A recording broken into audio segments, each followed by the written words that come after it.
Hi, I've been gone for a while, but I was on holiday, so... Also, if your powers of observation are in check, you might notice that my hair is a bit blue. Which is exciting because I wanted to dye it for a while and then I did, so... Why am I so awkward in this video? I think it's because I haven't done this for a while. So yeah, I'm making this video today because I took my dog to the vet and the house is quiet and it's kind of scary, so I need a distraction. So yeah, and also because I haven't uploaded in a while, and yep.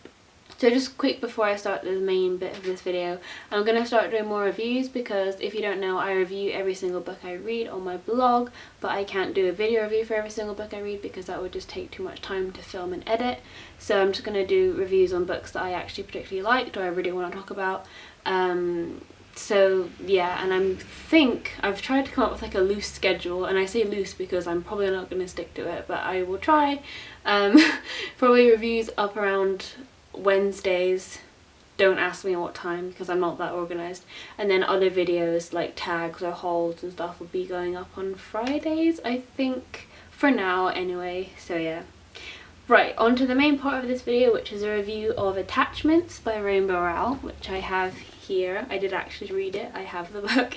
And the reason I want to review this is because when I put it in my haul, a lot of people said that they wanted to read it but just hadn't got around to it yet. So I wanted to make this to be like, you know, you should actually read it because it is really good, and I feel like it's probably the most underrated of Rainbow Rowell's books. Probably, not sure, but it's not as talked about as say Fangirl or Eleanor and Park, and I think it should be because it's actually really very good.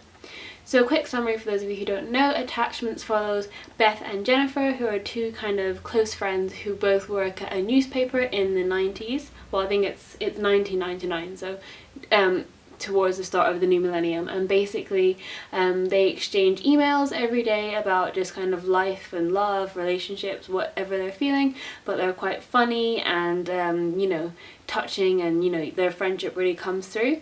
But kind of unbeknown to them, there's a guy called Lincoln whose job is to kind of flag up any inappropriate emails or emails that are too frequent, to kind of check up on the employees, and this is what he's employed to do. It's not just him being creepy.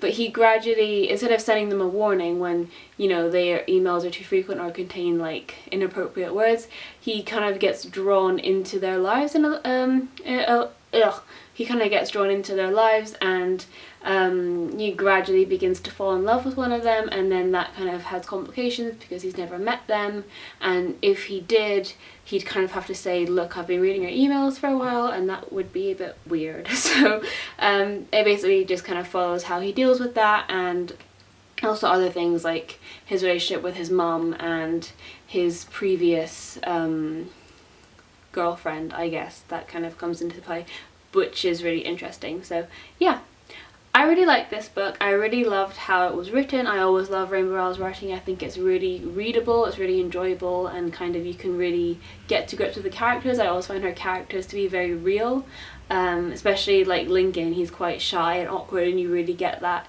like that really comes across, and also like just kind of like people that you could almost like bump into. They're really like realistic, really cool people, I think, which kind of makes the story more believable and really enhances the story.